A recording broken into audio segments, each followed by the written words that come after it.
Igbo Manegenti, Ayekeno Nozo, no Bosse Uru Chinketa. I see can conye chipelo. Yazelo.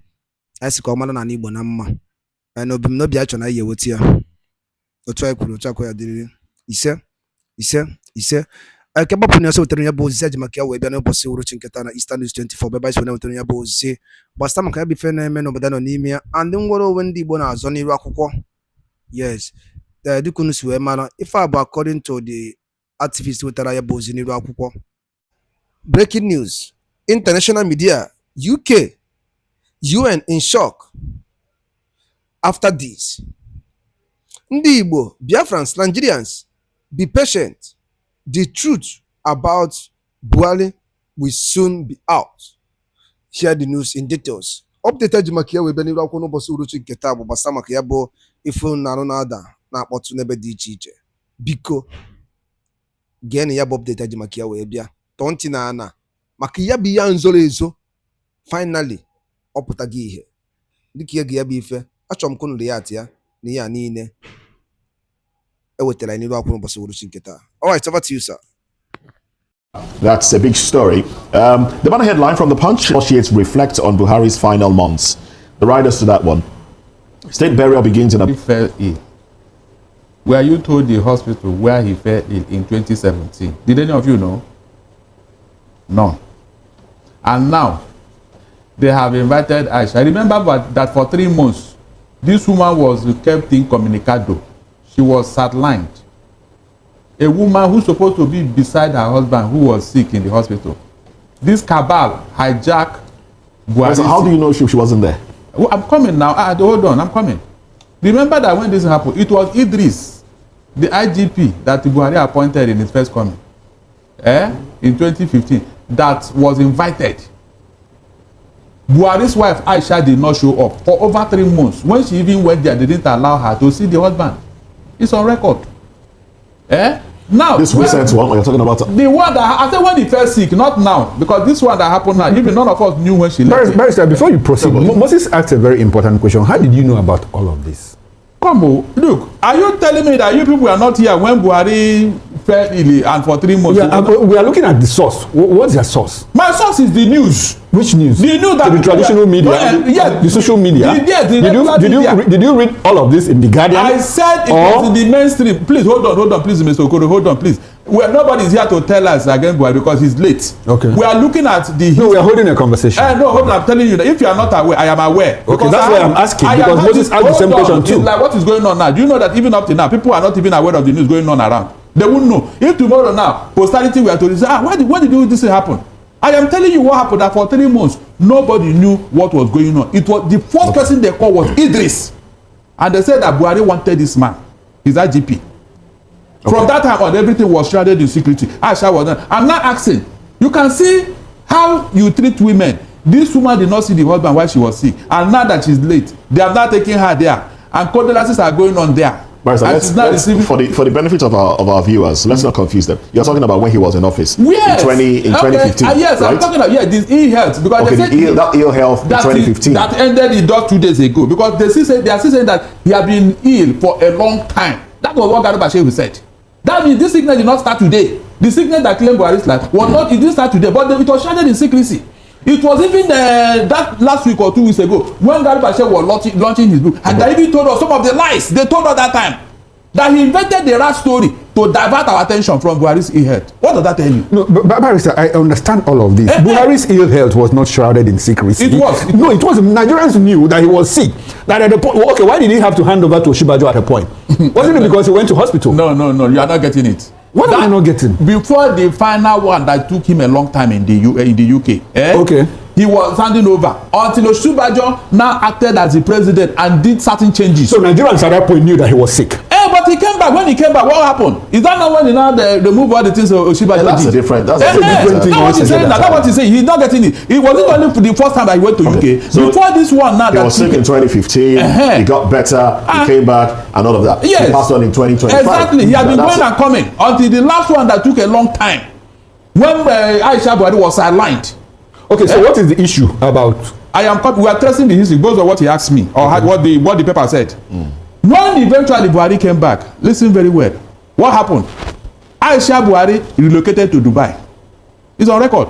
It was when her marriage was threatened by one other woman that she hurriedly came back. You seem to be driving at something that you don't want to hit on the head. Why will you lay the foundation so that we know the genesis of this matter? What is the matter now? The matter is the death of Buhari. Okay. That people are now going to UK to go and pay condolence visits. Meanwhile, the whole issue is supposed to happen in Daura. Is it not coming back here today? No, he died in the UK. He died in London. In the UK. You don't expect people to go there and escort the money back home. These things are necessary. Look, we're embarrassing ourselves as a nation. We're embarrassing ourselves so much. I don't like it. No. A president died in the UK. We're not focusing on the fact that he died in the UK because that is enough. That aggrieves Nigerians enough. It's a different talking point. Yes, the president is hospitalized abroad. That's a different thing entirely. But the fact that that people were sent to escort the body back home, do you have a problem with that? I have a problem because one, it is no longer escorting the body back. It is not a condolence visit. Why would because the family is there. Because a lot of some of the people that went to condole them just didn't go to London because Buhari was sick. They were in the UK because they had other engagements. When Buhari was very sick, why didn't the family go there? Answer me. Why didn't they? Mama Ndara was there now. Mama Ndara was there. Please hold on. The wife was the first person who's supposed to be by the family business. No. Okay, why did you not take her there now? Why did you ask her to go there and be receiving visitors? No, why did you take her there? Was she taking there? Well, you mean if she was not allowed to go there, she would have gone. Is it possible? Somebody when the man was sick, why were you people? Why did you allow her to go there? Nigerians were told when he traveled about a week or two ago. It was on the news that he had traveled for I am saying it that when this man needed the wife, when he was very sick. Barrister, you're not part of the family, so I don't know how you. Okay, how come when the man came back, Aisha relocated to Dubai? And they were begging her to come back. That's in 2016. It is the genesis of this matter. Barrister, what is the matter? I keep going back to that. What is the matter? Because you telling me that there is nothing wrong in her going. Because I don't really understand the trajectory. That's why it's difficult for me to interject. But the point we are making here is that this man has died. He's going to be interred today. I think Barrister is driving at something else entirely, but he doesn't want to say it. Well, you don't want me to say it. You don't want me to say it. People don't want to say it. I have made 2 points here, but you don't want to agree with me. And you see, the wife holds the prerogative of when to be with him and then when not to be with him. Nobody stopped her from visiting her husband those early days. I don't believe it. And see, I recall that when Akeredolu was recuperating in Germany, yes, the wife was busy here in Nigeria, attending to some other things. There's a lot going on social media, and a lot of Nigerians are pointing to the fact, to statements once made by Mazi Nnamdi Kanu that there's a real Buhari and there's a double. I mean, that made the news. It was all in the papers. If you still check papers, you will see it. The story of a double for Buhari. And he predicted when the real thing will happen. The double. 2 years after he leaves office, that's when they will expose what happened. That's what who said? That was what Nnamdi Kanu said. That 2 years after he leaves office, the real truth will come out. That's the truth. How come, Mr. Messi, listen very well. How come when Buhari came back from UK from his sick leave, Abi? We are not privy to why she may have the wife relocated to Dubai. Are you not supposed to be nursing your sick husband who came back from sickness? Is it not important? No, tell me it did not happen. Tell me now. But the point is, whatever we are saying here, the president's family has a right to their privacy, and rather than begin to unearth what we cannot really hold on to, substantiate. The best bet is for us to just sympathize with these people in this hour of need and let them soak, and then maybe pray for them to have that fortitude. Because no matter how old you are, even as a father, your child will not want you to die, and no matter how old you are, as a woman married to you, will not wish you dead. And so the woman is mourning now, and wherever she is, she can be visited, and I'm sure that she will accompany the corpse home to Katsina today. And so whatever it is, let them continue to sympathize with her and also give her the courage to be able to withstand this kind of calamity that has befallen her. So maybe we should rest that. You remember my Bible say you shall know the truth, and the truth shall set you free. If what you are saying now is the thing that happened, the right thing, if it is, in fact, if that is the situation, nobody will break head over these things now. But when they have created some doubt in the minds of people, Why won't you look at what the people are saying so that we cannot continue on this trajectory? How many world leaders have paid condolence visits or sent condolence message since Sunday? How many world leaders? Please, somebody answer me. How many world leaders? You mean they've not had, Abi? No, they've not had. Anyway, let's go to another topic. All right. Well, if there is truly a double, we'll find out in the coming years. Yeah, somebody will tell her the truth one day. Why not? But in the meantime, this is the information we have. Is what No, is it that the double is being buried today? You have started again. You are raising that. You see now. You have seen him now. You see. You said we should not talk about it. Oh. No, I was just pondering. Is it today? It's a rhetorical question. You are not here when Hadi Sariki dribbled the whole Nigeria for almost 1 year. Sirika, the aviation man. He 419 all of us until 2 days to Buhari's leaving office, and Buhari even went to go and commission an aircraft that is not our own. And which Buhari are you talking about? You said which Buhari? Well, is there any other one? Okay. I just want to. All right. Okay. I just want Now, Nigeria also lost a very important personality who was also Buhari's friend. That's the Awujale of Ijebuland, Oba Adetono. He died and he's been buried already. I would like for us to x-ray a few things. Mr. Fanimo. Now let's look at this headline from The Punch. It says, soldiers bar traditionalists from Awujale's Muslim funeral. Well, he opted for a Muslim funeral. He's a traditional ruler. I think he was for over 60 years, if I'm not mistaken. 65. 65 years. A traditional ruler of a community. And traditionalists were bad. What does that say to upholding culture?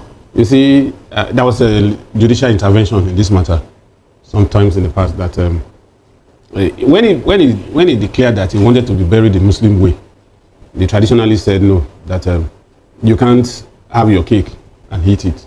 That you came in as a traditionalist and all the rites were performed and you allowed it to happen, you allowed such to happen. But suddenly, after spending many years on the throne, we now wanted to shift from the norm. I think there was a case and the judge came up with the verdict that he has the prerogative to decide to decide whichever religious way he could. But what does that say to upholding our culture? But culturally, I don't want to align with the judge, because you see, at some point, if there's something I dread in my life, and those who are close to me will understand me for that, is I hate betrayal of trust. You will never find me doing it. The fact that you allowed, because you were bent on becoming the Awujale, you allowed the traditionalists to keep you in a secluded place for 3 months, performing rituals every day of those 3 months, 90 days. You sat on that stool for 65 years. And you sat on the stool for 65 years, for God's sake. You are now changing the game. Suddenly, you say you are now a born-again Muslim, and then that nobody. And unfortunately, some traditional rulers are now towing this line. And in a way, even as sophisticated as Britain is today, when the passage rites were to be done for the Queen when she died, a lot of things came up. There was a particular stone that was brought out. Even a goat was leading the military parade and all that. So if at that level they still uphold their culture and tradition, why would we? Why should we? It's really concerning if you honestly go through why this. should we go through this trajectory? If you know you are not ready for all these things, stay out of traditional issues. Yeah. It's not compulsory that you must be a king. All right, sir, please hold on. Let's hold on to our thoughts now. Let's quickly run to the streets where Matthew Ogunswada is to speak to Nigerians on stories that made it to the cover pages. And then when we come back, we'll pair the economic indices between his time in office and now. But we're talking about traditionalists, Awujale, Oba Adetono, his passing, and the fact that traditionalists came to the burial to perform the traditional rites, and soldiers prevented them from entering. Basically drove them away, because before his death he had opted to be given a Muslim burial. Barrister Darlington, you were going to say something before we had to go to the streets. In reaction to what Dele said, that he did not agree with the judge, I want to disagree with him. With who, the judge or? I want to disagree with Dele, yes. Okay. Because your traditional whatever cannot supersede the law of the court, where freedom of association is entrenched, freedom of movement, freedom to decide who will be your friend or not. All those things are there from section 34 to 42. They are all there. If the court is looking at that, this man say, look, I don't want such association again. Is it not his choice? What if your tradition has become obsolete and obnoxious? So we're talking about a traditional ruler. I am coming. We're talking about the person. I am coming. There are so many things that happened before that cannot happen now. Like the Aro and Akakanfo of Yoruba land. I challenge Eba Gani to go through the same ritual and let's see what will happen. Those things are becoming obsolete. When Oba Teju Osho was to go through the same thing, they told him what the gods will serve in a day. He said, no, I can't go through this. Oba Teju Osho. Eventually, he had his way. So certain things are becoming obsolete because of their wider implication. When you start worshiping all these dangerous gods, they come with a lot of baggages. Barrister, which god should we? The man said that he's now born again and he want to do things the normal way and all that. What is wrong with that? Instead of going to kill one thing or the other as a sacrifice every day, those things, they are becoming obsolete. That's what the man is saying. And are you saying he's not right in what he said? That's what I'm telling people, that you need to get into the system to change it. The man entered and he had changed what was wrong with that tradition. Moses, in the days of you, in our own part of the country, they used to kill twins because they believed that they were evil children. They would throw them and their mother into the evil forest until one woman, Mary Celeste, came from Ireland to stop it, and she died in the process. The woman died trying to stop that thing. Today, are we not celebrating twins? You can see. So when some of this traditional whatever is no longer relevant, please let us discard it. Nobody should blame the Awujale. Nobody. This was a man they asked to come and view the coup plot of his sons. What's it called? Dikbo, Olarewaju and Co. When Abacha was showing the video, Awujale said, I forgot my glasses at home. I can't see anything. That was what he said. Just to exonerate himself. What do you want him to say? That he saw his sons plotting a coup against Abacha. Is that what you want him to come and confirm? So you apply wisdom. Why do you think he stayed up to this time? Tell me. Why do you think he stayed up to this time? If he actually violated the so-called tradition, he wouldn't have stayed up to today now. 65 years in a throne. That means he entered at the age of 31 or so. So please, it's important that we leave all these things. It did not help us. And it will never help us. Okay, essentially, I think what is happening here is what is described as a clash of civilizations. Because this is one civilization that is trying to take over, to subjugate another one. But unfortunately, when scholars list civilizations, they don't even mention Africa as a civilization, because Africa has been subsumed by either the Western or the Islamic civilization. We have the Western civilization, we have the Islamic, we have the Cynic, which is the Chinese civilization, we have the Hindu civilization, and maybe the Latin American, Southern America, they try to mob them together as a civilization, but that is still in contention within the academic circles. What I see happen is that, look, we have an African civilization that is actually not existent, that is being further subjugated by an outside civilization, and in this case, which is the Islamic civilization, because the man has opted for an Islamic barrier. And unfortunately, our Africans fail to realize that this particular civilization is the tradition of some people. Yes, it's the tradition of some people. Of course. But when the thing crosses over, when it is a crossover, we tend to, it's like when you say that Africans are pagans, Africans are natives, Africans are tribesmen. But in Europe, you see vernacular. And vernacular. And in Europe, you see them as ethnicities, ethnic nationalities, and all of that. That's exactly what is playing out. But I'll reduce it to what Baba Olusegun Obasanjo, my idol, as far as I'm concerned. Yeah, what? My idol, one of Nigeria's best presidents ever. Obasanjo says that, look, in as much as I attend churches. He attends churches, but he's not going to do away with his Ifa priest. So that's exactly, I think I'll reduce it to that. It's for the Ajowale, Sikiru Adetona to have made a choice, and it's good for people to respect his choice. There's an elderly man in my community, not in my community, in my compound. And the man was a traditionalist, but like when he thought that it was time for him to go, he converted to Catholicism. He became a Catholic. He was baptized and all of that. And when he died, it was the church that buried him. That's his wish. So if that is what the Adetona wanted. Are we not going to see a further whittling down or fading away of African civilization? African culture, Exactly. traditions. Exactly. Is that not what we'll see? That is what is We've already been doing. The ones like that involve fetish practice, let us do away with it. No, but Barrister, what is we fetish? cannot- Don't just say something about the burial of the king of the Queen of England. What are those? What don't they fetish? do What are Halloween? those- There's two rituals. They still do Halloween. They still do Halloween. Hold on. Celebration of witches. Yes, hold on. they do all these things. Are you aware that in some traditions, people are buried alive with a king? That was in the early days. Nobody does that Even anymore. Europeans did it. Europeans did it. Good. How come it was discarded? I remember the pharaohs of Egypt. This is their tradition. Have they not done away with it? It's the same way people are doing away with some of the this year people are celebrating. Culture- here today. culture Barrister, involved. what we are saying is, culture what are those the cultural ingredients in Africa that were morally right, that were righteous, that didn't have to take people's blood? Is it not better that we begin to emphasize those things, like communal living? Is it not still with us today? No, it is not. Go to the rural villages. You know whether it is still there or not. Don't mind what they are doing here. Anybody practicing African religion is either ostracized or labeled with a terrible stigma. Fetish. No, the thing Mixing is still something there. with sand and putting it on your body, right? Barrister. Is that what? Mixing things up. Maybe you're mixing oil and It sand. depends on what you are thinking. What I'm saying Barrister, there it's are not some- about what you are thinking. No, Barrister, no. I am Catholic. Most of them Barrister, I am Catholic. In our church, during the communion service, the priest helps us to transform bread and wine into the body and blood of Christ. That one. What is? I mean, did they harm anybody?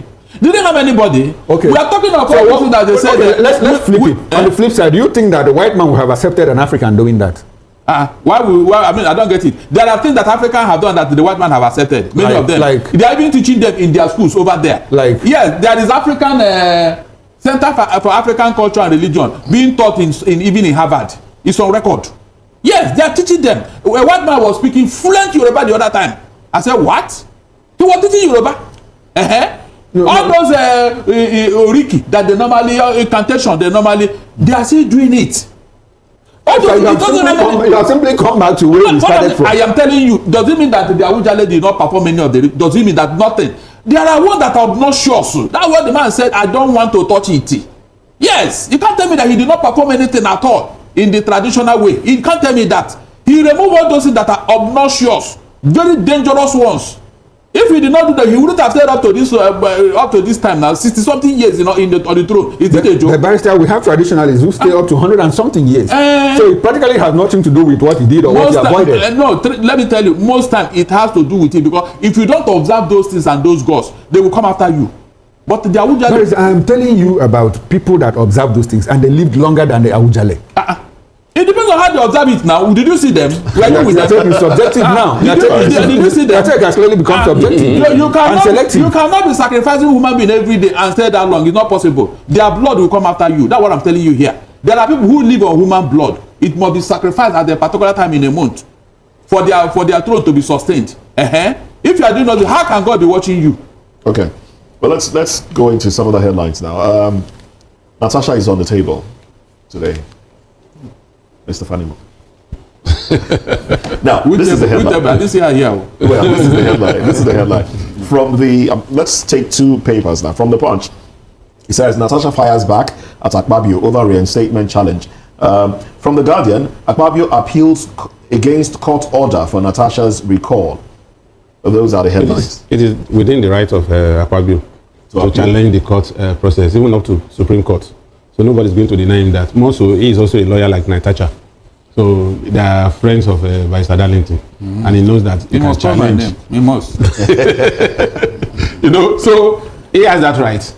But one thing I want to say here that is still a bother to me is the fact that we seem not to have enough yet of this drama, which is a major distraction. It seems like the Senate is standing its ground to ensure that the 6-month suspension. You see, ego is at the heart of all this. Implemented.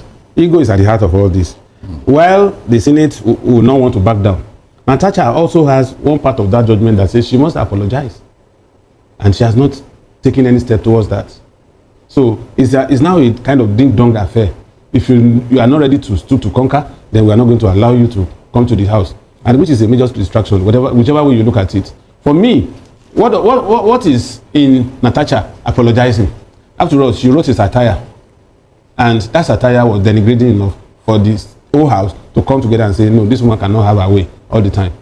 And she has also been bloodied by being stopped from being a participant on the floor of the House, and which is also against her and that of her constituency. So it's a two-way thing now. The only solution to this is for the two parties, to sheath their sword, and in the interest of Nigeria and Nigerians, find a way to resolve this matter. And I expect that reasons will prevail at this time for people of goodwill to step into this and then beyond the court resolve this thing once and for all, so that we can continue with state matters rather than about this. I think you are being idealistic here, because the people that you are talking about don't have the interest of Nigeria at heart. They have their own interests. So don't expect that this thing will be resolved soon. It has become an ego thing. That's what I said. Yes, Natasha and exactly. So what I'm saying, I want to disappoint you. Don't ever think that they will consider our interest, like shooting their swords and going back to plenary to do what they're supposed to. They will keep fighting. When they said, Barris, I'm coming. When they said the High Court, had ruled that Natasha should come back to office, I knew, that Akpabio or the Senate was going to appeal that judgment. One, to make sure that the rubbish had more by ensuring that she serves out, the suspension, the 6 month suspension. That's exactly what has happened. Now, but on the other hand, I don't see any, probably, while not standing in for Natasha, I was thinking that probably if she resumed, she will now do the apology on the floor of the Senate. That's my thinking. But that was not the content of the judgment. She should resume before apologizing. What did the judgment say? The judgment says that she didn't say, the judgment didn't say clearly. Okay, so it's her prerogative. So I'm thinking that probably that is what she wanted to do, apologize on the floor of the Senate. Is that a publication, 5 national publications? Okay, 5 is done after resumption. After resumption. Please, like you rightly said, the court didn't give a timeline for that to be done. My brothers, let us situate this in properly. Okay. This is a legal matter. It's not about ego as you claim. Let us remove that. When Natasha was accused of contempt of court, was the proper procedure followed? The answer is capital no. Barrister, when a court of competent jurisdiction asked the Senate not to suspend Natasha, did the Senate obey that court order? I am coming now. Let's start from there. No, hold on. Hold on. Okay, since the Senate violated the ruling of the court, why would the same court now go to ask Natasha to apologize for contempt of court that has no... Because the same court had said, no, Barrister, wait, well, let's take it one at a time. Because the court has said, it insisted that, look, we stand on the decision of a court, of a high court that said that the Senate, ab initio, didn't have the right, the power to suspend Natasha. So recall her. Now, no, Barrister, hold on. Now, that was what the court said. Now, the judgment of the court was that, look, Natasha, you have breached process, so you have to apologize. Isn't that what happened? It's not what happened. So what happened? Good. Listen to me. Barrister, I'm listening. You have not read the judgment. Now, what everybody is claiming to be the decision of the court was actually an opinion and an advice. The court said, in my opinion and in my advice, so should be done. What should be done? Listen, that Natasha should be recalled, even though the Senate have the power. Are you getting what? That the thing was excessive and harsh. So was that a judgment or an opinion? Hold on, it's inside the judgment of the court. That's what I'm trying to tell you. It was not an order to the Senate. That was where the mistake came from. Absolutely. That was where the mistake came from. That thing in law is called an obita, sorry. That is something that is tangential to the main issue. That is, when you are reading it, you say, well, this one, we had it, but it's not relevant to the judgment. But you have mentioned it. Okay. So the thing that the Senate are now looking at what the judge said in passing. Okay, so Barrister, essentially, what you are saying, if it's an opinion of the court and not a main judgment, which is not an order, so you are saying that Akpabio has erred in law by trying to make an appeal. That is what it means. Hold on, Namiso, you are jumping the gun here. In the first place, the processes for contempt of court was not followed. Go to section 72 of the Sheriff and Civil Procedure Rule. You will see it there that before you can say that somebody has committed contempt of court, the first thing you do through the sheriff or the registrar, you serve the accused from 48. Barrister, there's a question I want to ask you. There's a question I want to ask you. Go ahead. The judgment What is Akpabio appealing? Is it appealing the opinion of the court or the judgment? Yes, or he's appealing the recalling of Natasha, which was contained in that judgment. Which you said is not an order. So why is he appealing? That is the mistake. I'm trying to educate you here now. Which you listen? So who is making the mistake? It is Akpabio and his people. Yes, it is Akpabio, and that's what I'm trying to let you know. That even the content of court was not properly followed. It was not even properly documented. It was not even properly decided, because nobody served Natasha for 48, where she will be reminded that look, on so and so this thing you did so against the court and all that. Then it is after that from 48 and Natasha did not retrace her step, you will now serve from 49. That is committal. These are the processes. And let me tell the other day, it was in my other show, Evening Rush, I was telling you that whenever you go to court and the proper procedure and rule were not followed, you have disabled that case ab initio. If these steps were not taken from the beginning, before they now arrive at this judgment, then it is null and void. That is where the Natasha judgment is null and void. Null and void, because the rules were not followed. You just woke up and say you are charged accused of a contempt of court. Did anybody did anybody serve Natasha from 48 and from 49? Barrister, there is one thing that we are omitting here, and I'd like for us to trash it out before we leave here.